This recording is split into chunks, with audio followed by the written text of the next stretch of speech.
비움, 침묵으로 기도합니다. 성령의 임재를 구하며 죄를 회개하며 마음속에 복잡한 생각을 다 비우세요. 삼위일체 하나님과 만나는 길이 다시금 열립니다.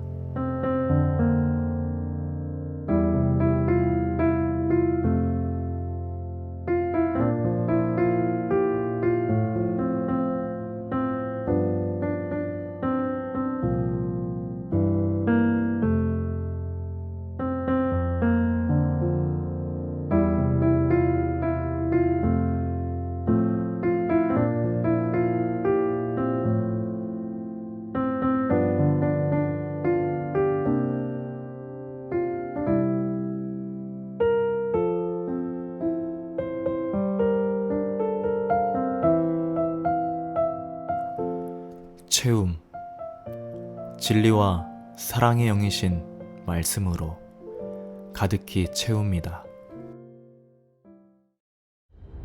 내가 백성의 부르짖음과 이런 말을 듣고 크게 노하였으나 깊이 생각하고 귀족들과 민장들을 꾸짖어 그들에게 이르기를 너희가 각기 형제에게 높은 이자를 취하는도다 하고 대회를 열고 그들을 쳐서 그들에게 이르기를 우리는 이방인의 손에 팔린 우리 형제 유다 사람들을 우리의 힘을 다하여 도로 찾았거늘 너희는 너희 형제를 팔고자 하느냐 더구나 우리의 손에 팔리게 하겠느냐 하매 그들이 잠잠하여 말이 없기로 내가 또 이르기를 너희의 소행이 좋지 못하도다. 우리의 대적 이방 사람의 비방을 생각하고 우리 하나님을 경외하는 가운데 행할 것이 아니냐. 나와 내 형제와 종자들도 역시 돈과 양식을 백성에게 꾸어 주었거니와 우리가 그 이자 받기를 그치자.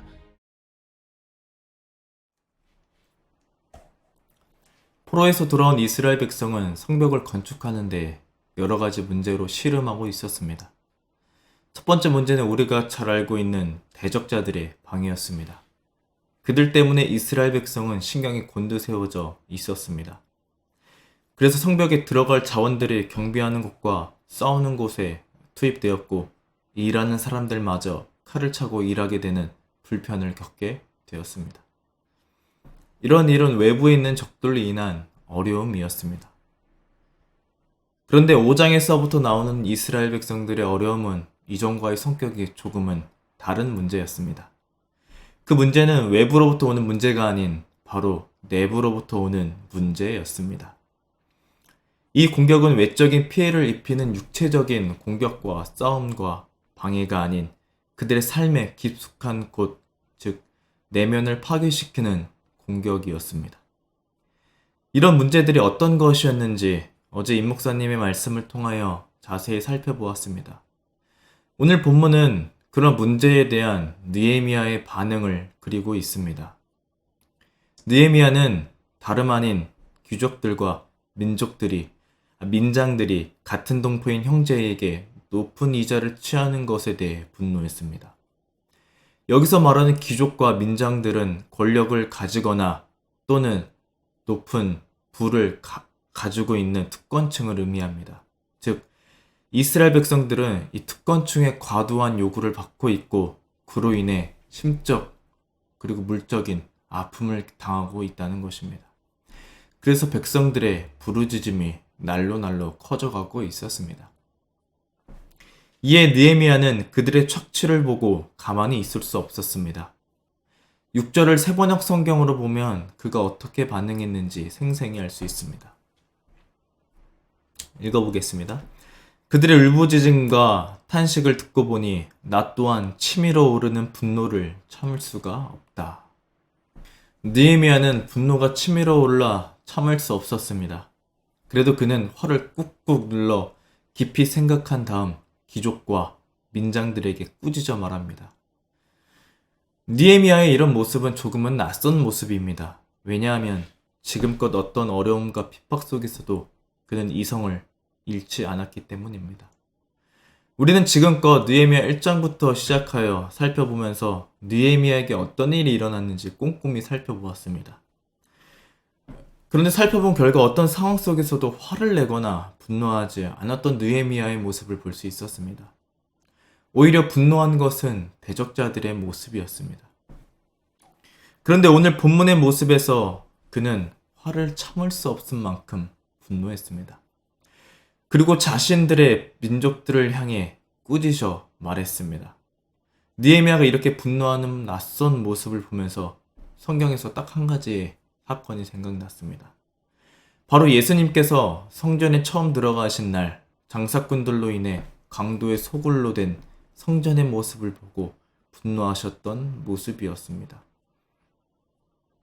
예수님께서 분노하신 이유는 아버지의 집을 장사하는, 즉 돈이 오고 가는 그런 타락한 곳으로 만들어 버렸기 때문입니다.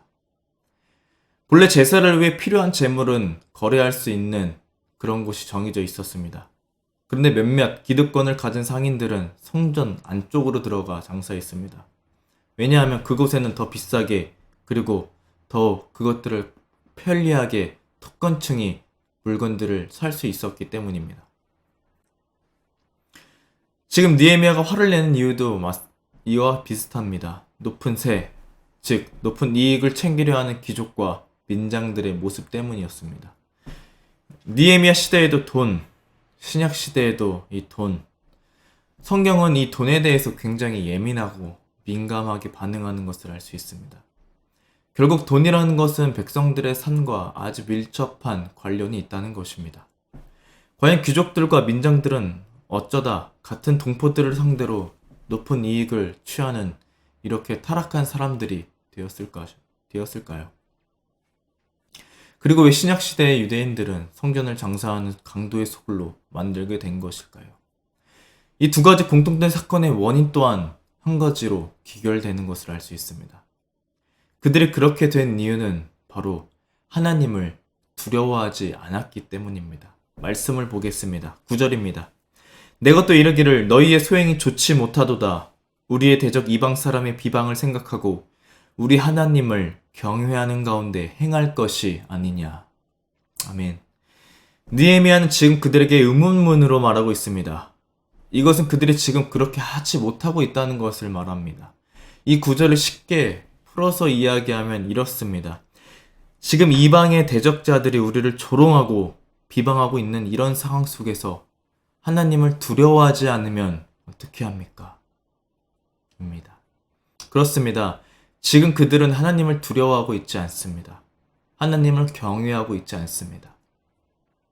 그러니 이방 사람들의 공격에도, 이방 사람들의 조롱에도 여전히 동족들의 아픔을 살펴보지 못하고 착취를 하고 있는 것입니다. 하나님보다 지금 내 앞에 있는 이익이 더 먼저였던 것입니다. 이런 모습은 마치 하나님을 예배하는 성전에서 자신들의 이익을 위해 장사판을 벌렸던 신약시대의 사람들과 비슷한 모습입니다. 그들 또한 하나님을 경외하지 않았던 것입니다. 여러분, 오늘 이야기가 과연 나와 여러분에게 무엇을 말하고 있는 것일까요? 오늘 본문은 저에게 이렇게 말하고 있는 것 같습니다. 돈을 어떻게 대하는지 보면 하나님을 경외하는지 아닌지를 알 수 있다. 돈을 가지고 불법을 행하거나 부당한 이익을 취하고 있다면 그 사람은 절대로 하나님을 경외하는 사람이라고 할 수 없을 것입니다. 물론 돈을 가지고 불법을 행하는 성도님들은 많지 않을 것입니다. 그런데 여기에서 중요한 것은 항상 애매하지만 우리가 타협하는 것이 있다는 것입니다. 오늘 말씀의 예를 들어 보면 구약의 율법에서 담보를 제공하고 빚을 얻는 것이나 종으로 봉사하고 채무를 변제하는 일은 불법이 아니었습니다. 하지만 그들의 문제는 형제들에게 이자를 취했고 그것도 높은 이자를 취했다는 것입니다. 예수님의 성전 정화 사건에서도 예수님께서 노하신 이유는 그들의 물건을 팔아서가 아니었습니다. 본래 예루살렘 성전에서 물건을 사고 팔 수 있는 곳이 정해져 있었습니다. 그런데 그들은 지정된 장소 이외의 성전 안쪽으로 들어와 물건을 팔았기 때문에 예수님은 그들의 욕심을 보고 화를 내신 것이었습니다. 즉, 이 두 부류의 사람들은 조금씩 눈에 멀어갔다는 것입니다. 돈이 이들의 양심을 집어 삼켜버린 것이었습니다. 여러분, 그렇다면 우리는 오늘 어떻게 살아야 할까요? 여러분, 우리도 살아가면서 돈의 많은 유혹을 받게 됩니다. 30살밖에 되지 않는 저 또한 돈의 유혹을 많이 받습니다. 그것이 다 돈이 주는 달콤한 유혹 때문에 그렇게 되는 것 같습니다. 여러분, 이런 돈이 주는 달콤한 유혹 가운데 우리는 어떻게 살아야 할까요? 바로 하나님을 경외함으로 우리의 삶을 살아가야 할 것입니다. 다른 건 몰라도 돈과 이 신앙을 타협해서는 안 됩니다. 돈과 하나님을 바꿔서는 안 됩니다. 돈이 주는 달콤함이 하나님의 법보다 앞서서는 안 되는 것입니다. 만약 그런 잘못이 우리에게 있다면 우리는 오늘 말씀을 다시 한번 기회로 삼아 회개하고 다시금 하나님을 경외하는 법을 배워야 할 것입니다. 오늘 말씀을 마치면서 설교를 또 준비하면서 이런 찬양이 떠올랐습니다. 바로 여러분들도 잘 알고 계실 내가 주인 삼음이라는 찬양입니다. 여러분, 이 찬양의 가사에 이런 것이 있습니다. 내가 주인 삼은 모든 것 내려놓고, 내가 주인 삼은 모든 것 내려놓고 주님만 사랑해, 주님만 찬양해. 내가 사랑했던 모든 것 내려놓고 주님만 사랑해. 오늘 이 말씀을 들으시는 여러분들도 여러분들이 주인 삼은 그 무엇보다도 하나님을 더 사랑하고 하나님을 가장 경외하는 여러분들이 되시길 간절히 소망합니다. 기도하겠습니다.